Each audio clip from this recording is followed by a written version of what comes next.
Hello guys, welcome to my YouTube channel. और जैसे कि प्रीवियस वीडियो जो है हम बायोमेकेनिक्स ऑफ टेंडन और लिगामेंट की तरफ जा रहे थे, तो उसी के साथ साथ ही एक स्टूडेंट ने जो है वो कमेंट किया कि आप बायोमेकेनिक्स ऑफ आर्टिकुलर कार्टिलेज, तो biomechanics of tendon and ligament हमने लास्ट वीडियो मैंने उसके ऊपर बना ली है, आप काइंडली वहाँ से देख लें।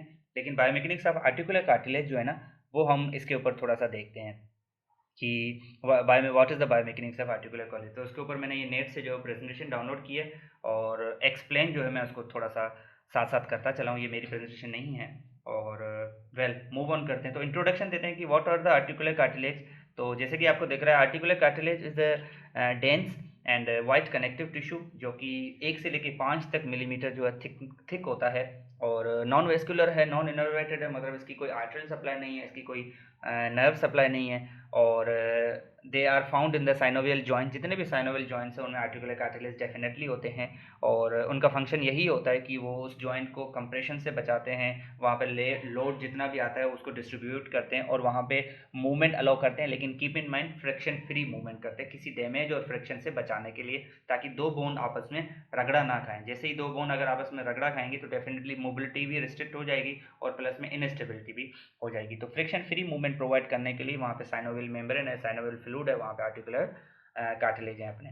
और जैसे ही इनके ऊपर लोड आता है तो ये क्या करते हैं, सबसे पहले जैसे ही इनके ऊपर किसी भी चीज़ के ऊपर, लेट सपोज एक जेली होती है, जब उसके ऊपर आप हाथ प्रेस करते हो तो सबसे पहले वो क्या करता है, वेट डिस्ट्रीब्यूट करता है और वो अपनी शक्ल, जिस शक्ल में होता है उस शक्ल से वो हट जाता है, जिसको हम डीफॉर्मेशन बोलते हैं।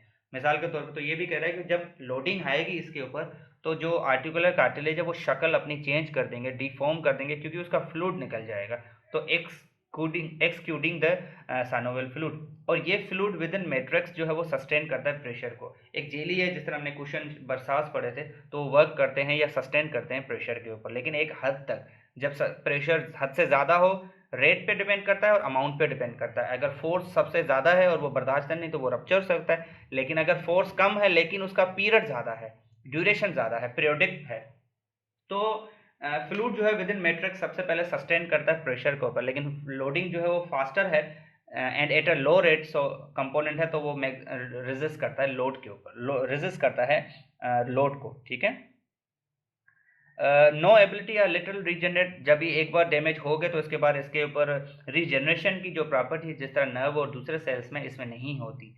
ठीक है, या थोड़ी बहुत होती है या बिल्कुल नहीं होती, अमूमन नहीं होती। इसके ऊपर प्रोटेओग्लाइकन 4 एंड हाइलोरेन ये इंपॉर्टेंट कंट्रीब्यूटर हैं, जो कि नॉर्मल जॉइंट फंक्शन के लिए कह लें कि इंपॉर्टेंट होते हैं। उसके बाद इसकी कंपोजिशन चेक करें कि किस चीज़ की ये जो बने हुए हैं। तो ये आर्टिकुलर कैटिलेज जो है वो मल्टीफेजिक है। मल्टीफेजिक मतलब इसके फेज ज़्यादा है, अंदर सॉलिड है, बाहर अंदर लिक्विड है, सॉरी बाहर सॉलिड है, तो ये इसके किस्म के फेज हैं। Chondrocytes embedded in the matrix, chondrocyte cells होते हैं जो कि कार्टिलेज बनाते हैं, और ये एम्बेडेड मतलब उसमें अंदर धसे हुए होते हैं, ठीक है, इन मैट्रिक्स में।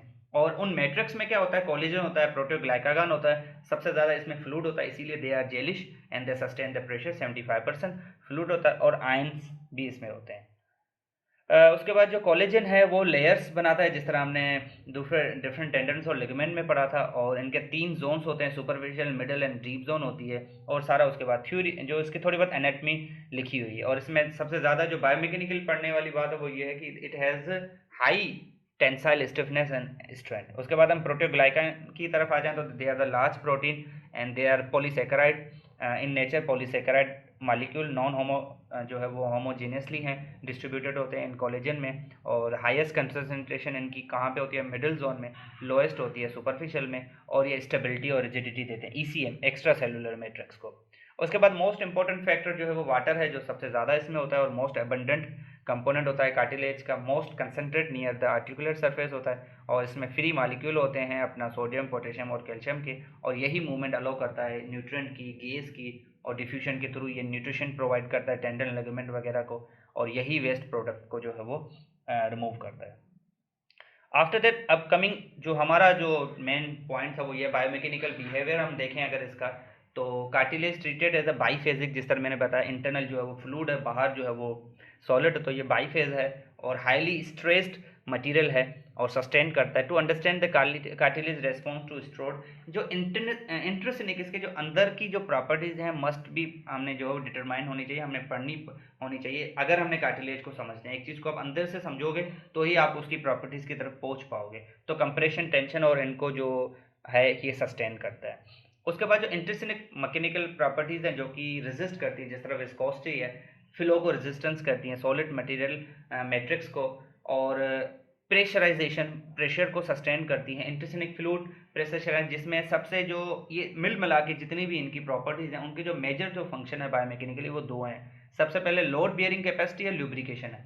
लोड बियरिंग इसी सेंस में कि वो प्रेशर को एब्जॉर्ब करते हैं, प्रेशर को बेयर करते हैं, और कह लें कि जब इसके ऊपर लोड आता है तो उसको एक हद तक बियर करते हैं। अगर हद से ज़्यादा हो तो डेफिनेटली रप्चर हो जाते हैं। लुब्रिकेशन, जिस तरह मैंने मोबाइल ऑयल का या साइनोवियल फ्लूइड का मिसाल दिया था, ये फ्रिक्शन फ्री प्रोवाइड करते हैं, जिसको हम लुब्रिकेशन कहते हैं। Friction free movement basically provide करते हैं।